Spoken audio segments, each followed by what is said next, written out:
Hello and welcome to today's training. As you can see from the title, today I'm going to share with you the secret to focus for 12 plus hours in a day from me, a consultant. Today we're going to talk about the lie of balance, flow as a system, the pinch method. We are going to have a review, and at the end we're going to have action points for you to follow in the next days and maybe also weeks. So let's start straight in. The lie of balance. Work-life balance is sold as the ultimate success metric. It sounds noble, responsible, even enlightened. But no one who built something truly great did it while protecting balance. What looks like wisdom is often just fear of discomfort. People avoid the path of intensity by calling it unhealthy. The average person imagines success through a filter. They see calm mornings, free time, passive income, and balance. What they don't see are the years of chaos, pressure, and one-sided sacrifice that came first. They confuse the destination with the path. Founders who meditate and take sabbaticals didn't start that way. Balance came later, after they survived imbalance. Balance is not an entry condition. It's a luxury you earn through output. You get balance after you build the systems. While you're building, balance is an illusion, and it's a trap. Truly committed people reject balance in the beginning. They choose seasons of obsession and sacrifice. That's why most people will never relate to them. You don't get extraordinary results without extraordinary imbalance. Most people won't pay that price. That's why most people don't get that reward. The real climb isn't inspiring. It's isolating, repetitive, and brutal. There's no glow up, no music, and no audience. It's just you, the work, and the doubt. Ask any founder what the early days were like. You hear stories of burnout, sleepless nights, 16-hour days, and zero applause. Nobody calls it balance, they call it survival. In business consulting, I regularly have 12 to 13-hour days of deep focus on work. Before that, I thought humans could not work possibly more than 4 to 6 productive hours a day. And the rest is just dead time. But let me assure you, I was wrong. Intensity is trainable and will bring out a level of productivity in yourself you have never known. Most people never reach their true full potential. Not because they lack talent, but because they never enter a system that demands more of them. Balance won't lead you to your edge. Only consistency will. You find who you are by going past comfort. You build self-respect by keeping promises no one else can see. The world will tell you to slow down, to protect your peace, to live a little. But they're not building what you're building, and they won't carry your regret if you quit early. Balance is a standard for maintenance, not for creation. Maintenance comes after the machine works. Creation requires fire and not harmony. The lie of balance keeps people playing small. They avoid intensity and wonder why results don't come. They want elite outcomes with average effort.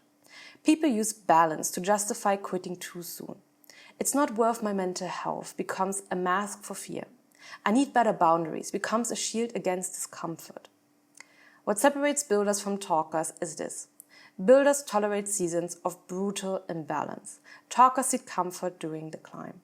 That's why they will never finish. You're not giving up balance forever. You're giving it up for now, so you can build a life that creates it later. Balance earned feels different than balance protected. You don't build self-respect through comfort. You build it by doing hard things for long stretches when no one else is watching. Every season of imbalance is a furnace, and you come out sharper. If you want what few have, you must do what few are willing to do. That begins with rejecting the balance myth. Not permanently, just long enough to win. Before we go into the exact method of how to focus for 12 plus hours a day, I want you to understand the basics of focused work. Flow as a system. Flow isn't magic. It's not a mood. It's not something you stumble into by accident. Flow is a specific mental state. The moment you focus becomes so deep that everything else disappears. Time vanishes. Doubt goes quiet. Distraction shuts off. You stop thinking about if you can do it and start being immersed in the content of the thing you're doing. It's where real work happens. And the best part, it's trainable. Flow is full immersion in action. You lose awareness of time, self, and resistance. You're not pushing, you're gliding. But you're still working at the edge of your capacity. It's not relaxation, it's energized execution. Most people think flow just happens. They wait for the perfect mood, the right lighting, a cup of coffee, or divine inspiration. But flow isn't passive. It has conditions. You create it or you don't enter it. Flow requires challenge, clarity, and constraint. Here are the detailed requirements for you to reach flow. The task must stretch you, not bore you, but also not overwhelm you. It should lie in the sweet spot where you are challenged, but you know you can bridge that gap and get it done. You need to know exactly what to do. Ambiguity is a real flow killer. Distractions should be minimized as much as possible and completely eliminated in the best case. Your environment can quickly pull you out of flow and it's very hard to get it back. Flow is the most productive mental state we can reach, and it feels incredible. It nearly feels like a small high, the sense of being so proud of oneself after a really long and hard work session in flow is nearly unbeatable. Because I look at my work and think, I just did that. I made it come into existence. I actually moved something today. And I think this is one of the most rewarding things about consulting, the feeling of actually moving the needle every single day. After hours of deep focus, you don't feel drained, you feel alive, and most importantly, you feel proud of yourself. However, the world is not perfect. Flow is optimal, but it is not always available. Sometimes tasks need to be done that don't allow us to go into flow. So let me say this once very clear. We strive for flow, but we do not need it to do the work. Remember what we just talked about with the hard uphill battle in the beginning? This is it. The times we can reach flow and have to just push through until it comes again, that's where the real grind is. You still show up when flow doesn't. Flow is the reward for consistency, not the requirement for it. Flow becomes easier the more often you build the runway. The method you'll learn in the next section makes this process faster and smoother. The more you use it, the less you have to fight for flow. It starts to come to you a lot easier. Flow isn't a feeling, it's a system. It runs on inputs, environment, timing, and tension. Once you understand it, you can nearly schedule it, not just hope for it. You don't wait for flow, you design for it. You eliminate distractions, you choose challenge, you step into the tension, not around it. Here's the secret to sustaining 12+ hours of focused work without burning out. It's the pinch method. This framework breaks focus down into 5 natural motivators, 5 doors into flow. You don't need all of them. Often one strong motivator is enough to ignite momentum. But understanding all 5 of them gives you the blueprint to engineer focus on command, even when you don't feel like it.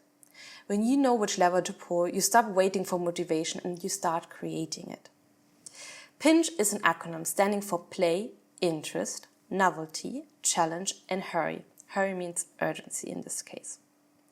Focus gets effortless when you actually want to do the work. Even bland tasks can become enjoyable when turned into fun throughout gamification. Work doesn't need to be hard and boring. Actually, the opposite.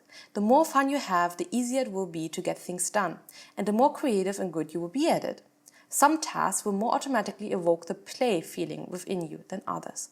But don't be fooled by simply relying on this. You can consciously choose to make boring tasks fun by giving yourself challenges or set up an enjoyable reward system. Think of gamification. Quickly, you will see you are not dreading the work, but rather looking forward to it. Curiosity is one of the strongest engines for attention.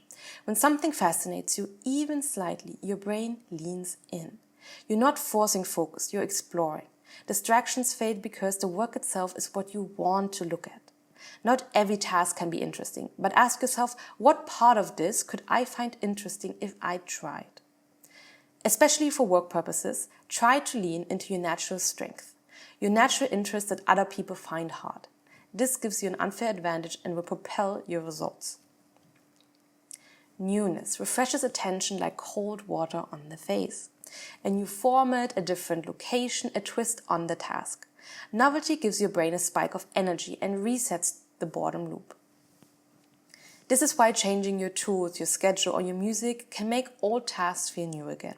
Flow lives at the edge of difficulty. Like we already said, you have to be challenged. When the task stretches you just enough, your mind snaps into focus.